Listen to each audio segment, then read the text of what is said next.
a good little spot, I think. Crazy, like you can see here, the majority of riders, would, even if they took that line, this line, right, and hugged further to the right, let's say you're going up this, you have to turn and go up this way. Even if they took that line, they would opt to go here. And that puts you super close to the tree, right in the rut. Whereas I think coming out further is better. I would almost go around that rock. A lot of times in pivots, I run the bike. I always say run the bike deep, because it's easier to run the bike deep and drop it into the trail than it is to get up the trail, right?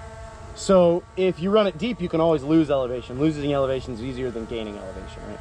So here, instead of cutting in tight, and I mean, this isn't as steep as we could possibly handle, but instead of cutting in tight, I would go wide, I would run it deep, and I would work it over, even to do it safe. So I'll kind of show you that. I would do out here. See, I used that rock to give me pop, to assist with my getting that front tire into it. Now I'm set up nice and wide. If I was to cut in,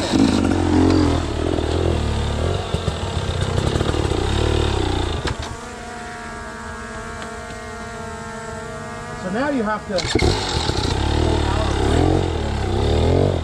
and reset. So you're saying you're lined up now for your line with a way better position here. Yeah. So you could do the full pivot like that, set yourself up, go for it, or you can even do it the safer route. I'll show you.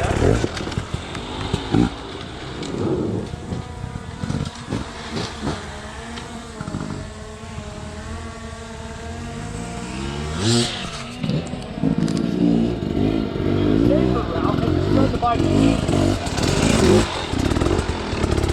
Yeah. See where my rear is now? I've ran it deep. It's not easy to work over and be set up rather than here. So often I'll see riders aim with their front tire. I always say aim with your rear tire. Your rear tire needs to make it a maximum distance. If I aim with my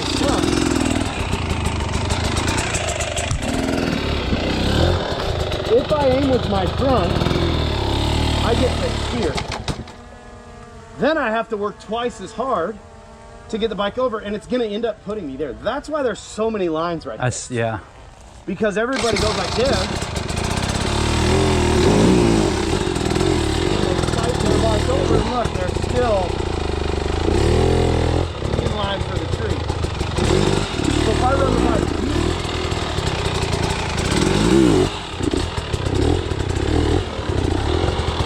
way better position. Yeah.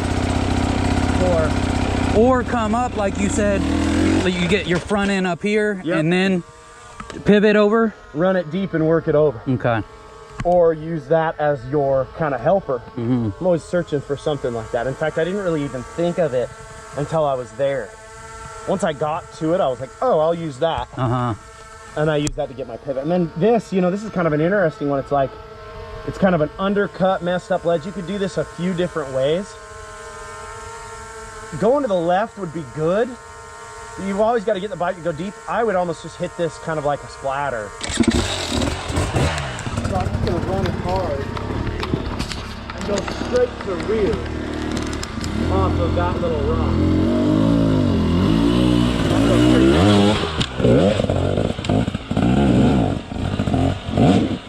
Even then, I still got a little bit in the hole. And now you're in the, But that was still better.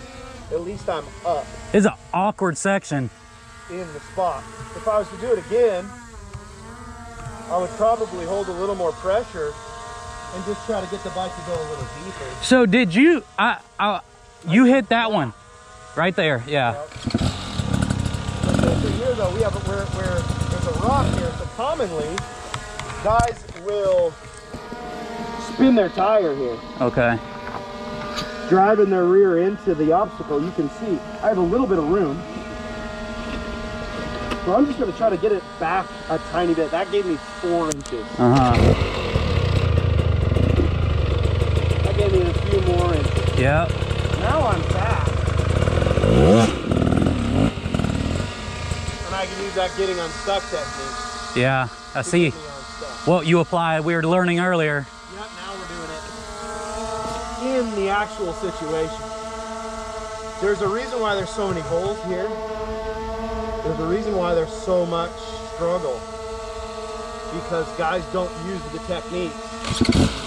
They usually just fight their way through that. Yeah. Spin their tire and push and muscle through, but I'm not using hardly any energy. No, you didn't. And that's what you got to do in hard enduro. I mean, you got to be able to be as efficient as you possibly can.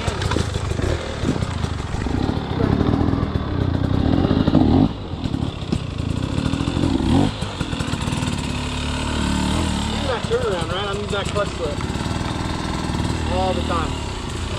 Making sure I'm using the clutch slip. Now watch. This time I'm going to try to run it a little harder. I'm going to do the same splatter, but I'm just going to run it a little harder and run it a little deeper.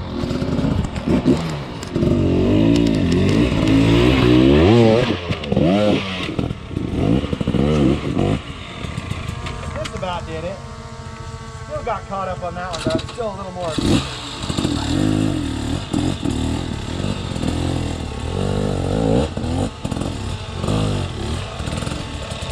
Hey Rich, are you able to hit this one, land on top of the big rock, and then go again like a trials technique, and hop, And cut in. and then cut in?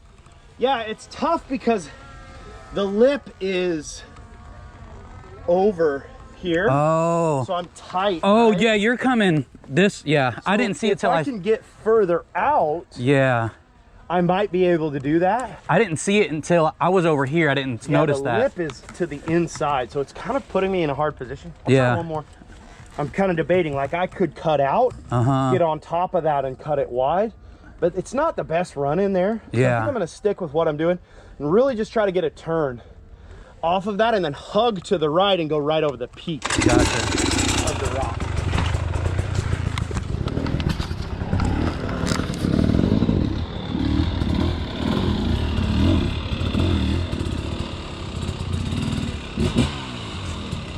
Yeah. Aim for the peak.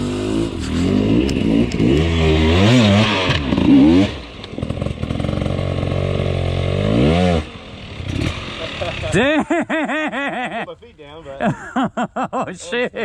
yeah, you know, it's hard to get over that far Yeah, on that one, especially if you're kind of splattering into it. that's a tough, Regardless, I'm running it deep every time, yeah. and that's allowing me to get up here. Once you're up on top of stuff, it's so much easier than fighting your way out of stuff. It's always harder to gain elevation than it is to lose elevation. Even here, like, I have a rock right here. I would almost want to lose elevation just to get my rear down a little bit.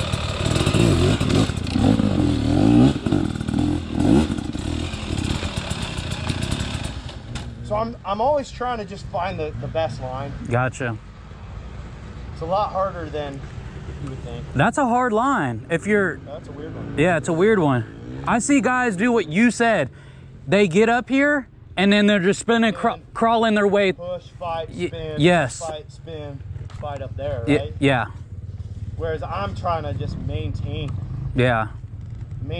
tractable, controlled, low power. You can hear the bike's really never getting revved hard, right? I'll do one more.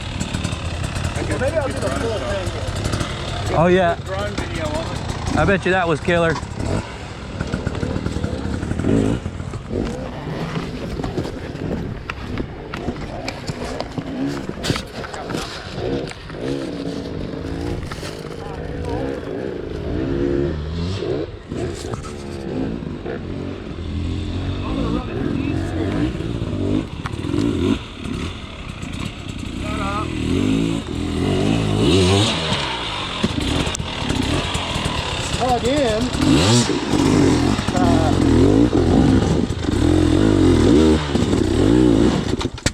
A tree stump right there. That right there is exactly why I end up rushing, and I get into the same exact situation that the majority of riders get into.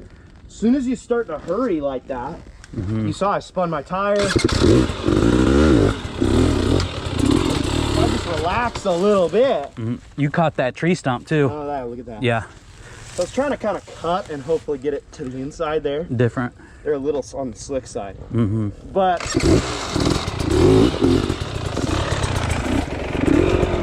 one more here.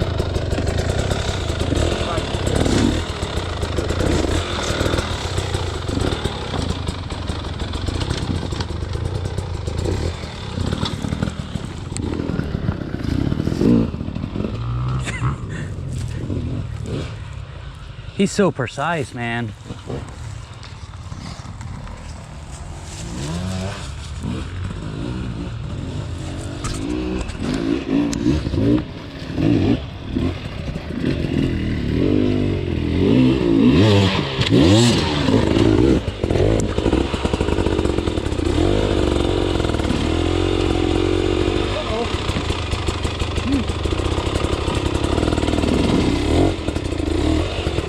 Got my boot caught on my peg there, just about fell. That was much better. Cleaner up the face. Try to just run it deep. Yeah. Some speed, huh? Yeah, a little bit more momentum. I like how when you just got right here too, you didn't really rev hard. You just I went the other way. you went the other way and just it easily just gripped it. Did you go up the face of that rock, or did you go left or right? I went up the face of that one, but it pushed me here.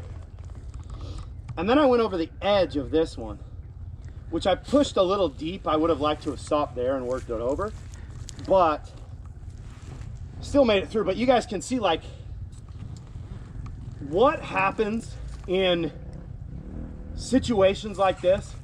Our riders get up and then they get on the power, they spin, they push a lot more than they should, and they fight their bike. Even there, you mentioned it. I got up and I was like 3/4 of the way over this rock. Instead of giving it more gas, I used way less.